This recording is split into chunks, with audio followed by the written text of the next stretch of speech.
Hi, this is Sam. I'm with Shameless Mayhem here in beautiful Maui, Hawaii. If you've been watching the channel as of late, you know we like Aristeia.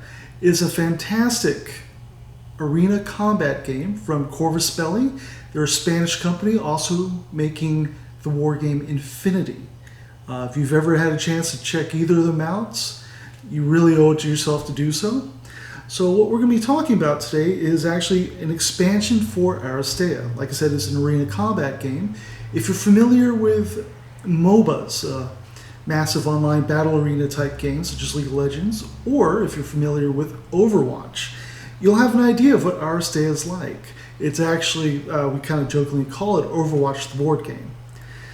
So the past year they have been putting out expansion. They put out 4 expansions with 4 characters each, bringing the total roster from just 8 to 24. This year for 2019, they're going to put out 4 more expansions. However, it's only going to be 2 characters per expansion. Now, this lets them put in some more interesting stuff in with the characters, but I think it's a little bit friendlier to the wallet.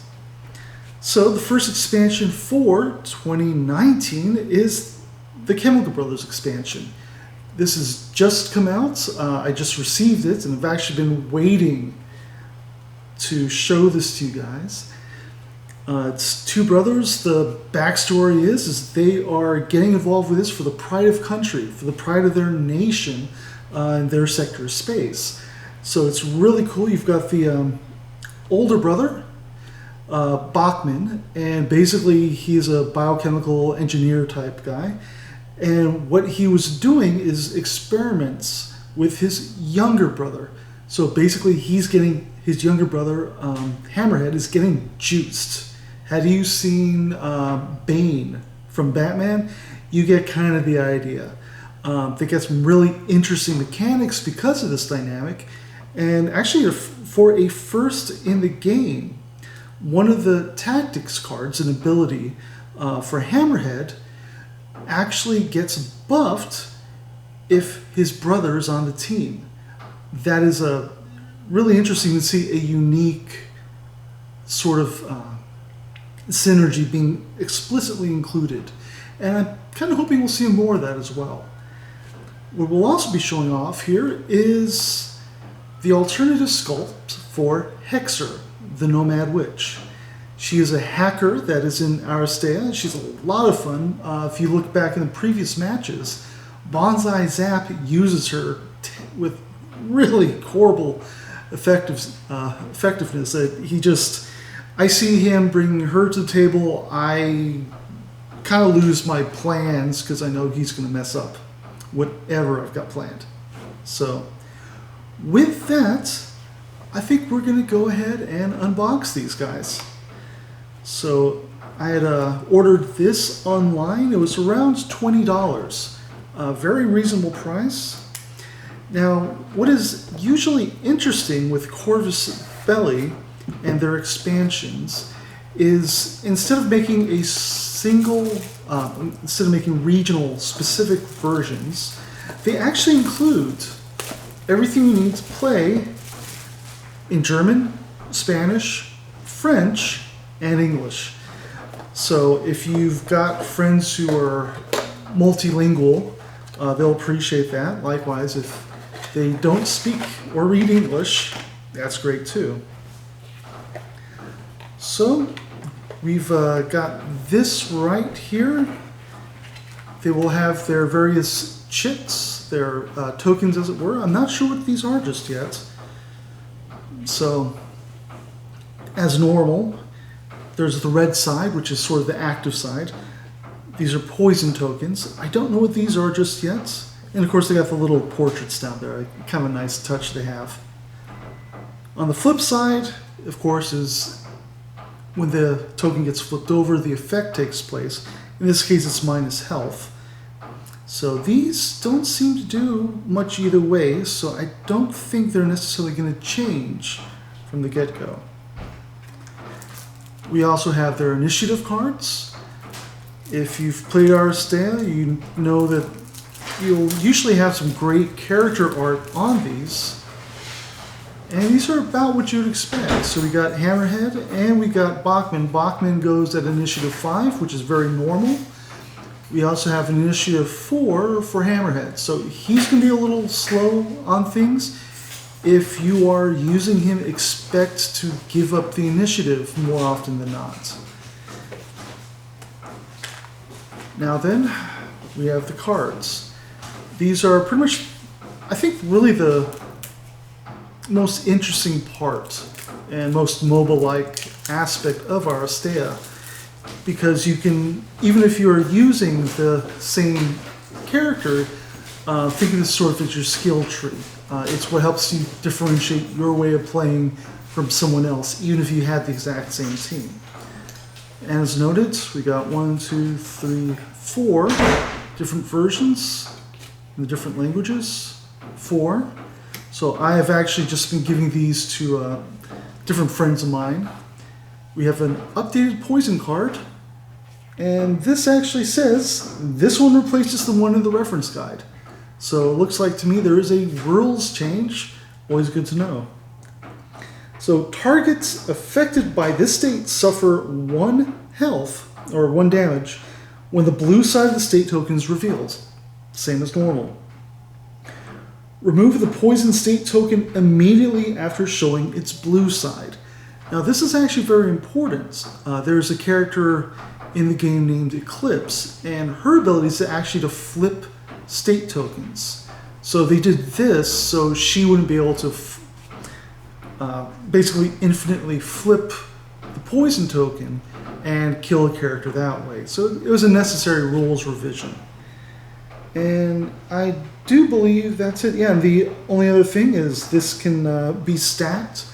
Poison is one of the few things in Aristeia that can stack. So the other state that can be stacked would be Burning from Padre Mendoza, and I believe Cosmo, which is probably the favorite character overall, I think, for our group. Mike and Ben just love Cosmo to death. Can also inflict burning. Now, this is the fun part. I'm going to go through and obviously, unfortunately, I do not read German. So we're going to put the German to the side, and we're going to put away the English right here. Spanish and French, don't need them. Again, those will be fun little presents for some friends of mine.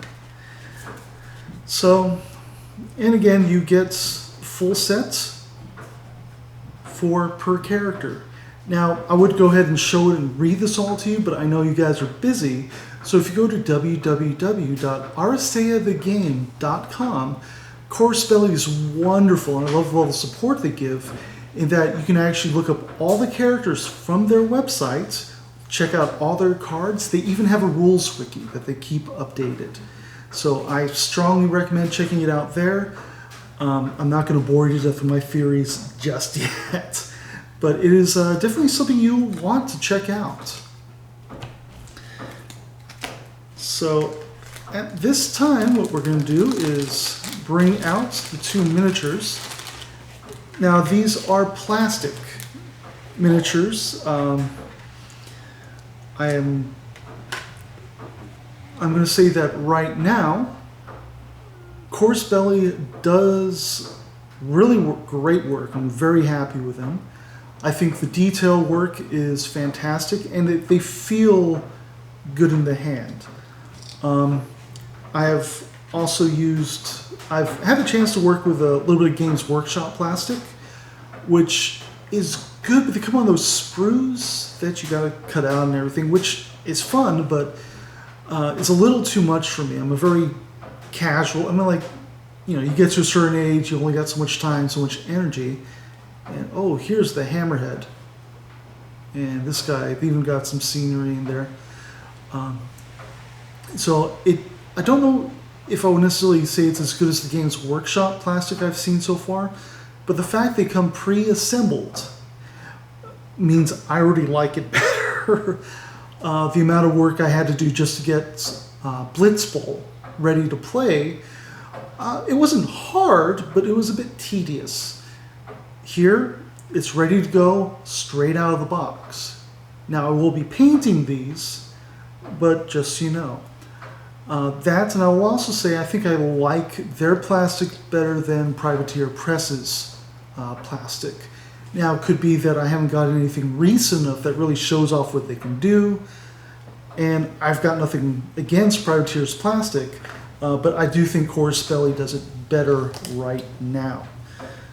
So, what I'm really looking forward to on both of these is trying to come up with a nice paint scheme that complements them both. So what's going to be very interesting here is if you were to look at Hammerhead specifically, he's got a lot going on. And I think the challenge for me, besides priming him, there's going to be a lot I might miss, is deciding where I want to go with him. He's obviously a mech or a cyborg, so I want to try and make him look very dynamic. However, his core mechanic revolves around he gets bonuses to what he does based on how much poison he has on him. And that would actually be kind of reminiscent of the steroids, the venom, the Bane aspect of his design. So I do have Army Painter Quick Shade, an actual whole shade set, and they do have one shade that actually will put a green tint on him. And I think I'm gonna have to figure that in at some point, because I want it to be subtle, but to sort of hint at this idea that he's juicing, he doesn't quite look right. When you compare that to, say, Maximus, who's just got a very strong color and very solid, because he's playing it honest, basically. Or 8-Ball, who's just Kung Fu Panda. So that's going to be interesting. And again, we'll definitely do some high contrast here. His terrain right here, he can actually go through walls. So I'm definitely going to be painting these dark, possibly black. He can actually go through blocked spaces. And with the rest of him, we'll see what colors look good. Bachman is going to be very interesting. He's a very skinny, emaciated looking fellow. He does a fair bit of experimentation on himself.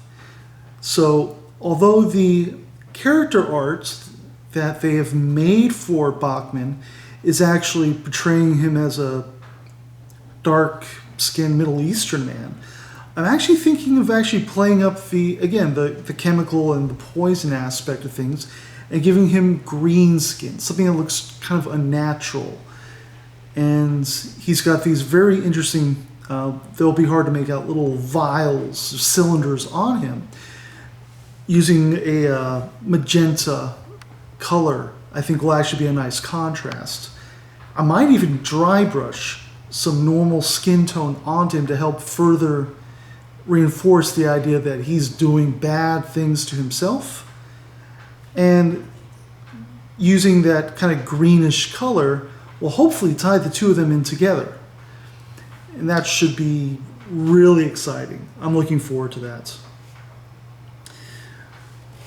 But now, putting them to the side, we've got hEXx3r. Now, the alternate sculpts that Corvus Belli presents and makes for the characters are sort of the alternative skins you can get in MOBAs or in Overwatch. So it's a different way to enjoy the same character. And with them, all of them are actually metal sculpts. So what we're going to do is we're going to have to, first off, open this up. This is a blister pack, obviously. So I would personally have preferred if it was a little easier to get into. But that's okay, I'll just try not to stab myself. I've also, somewhere, got a copy of an alternate sculpt for Senior Massacre, but his is actually coming straight out of Infinity the game, where he is a playable character. In fact, several of the characters, I believe, Major Luna, Dart, and Musashi are also in Infinity. I've been looking into Infinity. I am actually kind of interested in playing Infinity. Yeah, okay, so that's just hilarious. Unfortunately, what you cannot see is off-camera Mike is there trying not to laugh his head off at me. So what we have here is what you would expect from a metal miniature. Very, very nice work. The sculpting on this is just great. I really can't complain there. We've also got another bag with some pieces in for her arms and such, as well as a base. And this is something I was not actually expecting, and they didn't mark it as being such, but they give you an alternate card. And so you get an alternate initiative card with a different character art, that's fantastic. They don't give you for the tactics, but you don't really need the alternate art for the tactics, but this just raised my opinion of Corvus Belli. That's a nice little extra. I was not expecting it. And again, they didn't say it comes with it, so that's great. So with this sculpt, I'm actually going to stay relatively close, I think, to the studio job. I think this is a wonderful, it's got a great color to it, it's got an interesting scheme, so I'm probably going to stick close to that. Now, what I will need to do, however, is go through and I will need to clean this up. I'm sure there'll be mold lines. We've got where the injection point for the miniature cast is. But no, this looks really fantastic. It's got a nice weight to it, as you would expect. Now, what I am a little surprised about is the base as it is closed. So I've never dealt with Corvus Belli for their actual miniature skirmish games. I'm used to Privateer Press, and their bases will actually usually have a slot. I'm used to slotted bases. So we've got a foot there. Is that a foot? Nope, that's not a foot. Okay. So what I will need to figure out actually is how will I base this? But that's not a terribly difficult thing. A lot of people actually enjoy making their own bases. I've got some green stuff at home. I could probably make something really cool looking. So no, this is going to be great. And really, I think this is what I'm going to be doing this weekend.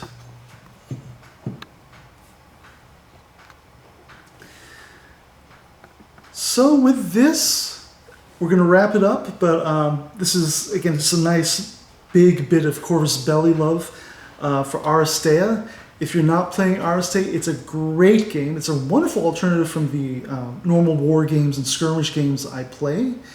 It's quick, it's engaging, and if you've got a little bit of experience in gaming, it's actually very quick to learn. I've been able to teach both Keep a Hooligan and BanzaiZAP how to play this pretty quickly, and they're Magic players. So for them, they get to see the possibilities and stuff that they can do very quickly. Really exciting. I enjoy it. We'll have a link to it in the description, along with, I think we'll see if I can find links for these as well. But no, really, this is great. It's great for the older gamer that doesn't want to spend a ton of time and money on a miniatures game, but you still want to have some of the fun. And I think for new gamers, this is a great introduction to a larger genre. So again, this is Sam, also called Chikahiro, with Shameless Mayhem. Thank you very much, and we'll see you next time.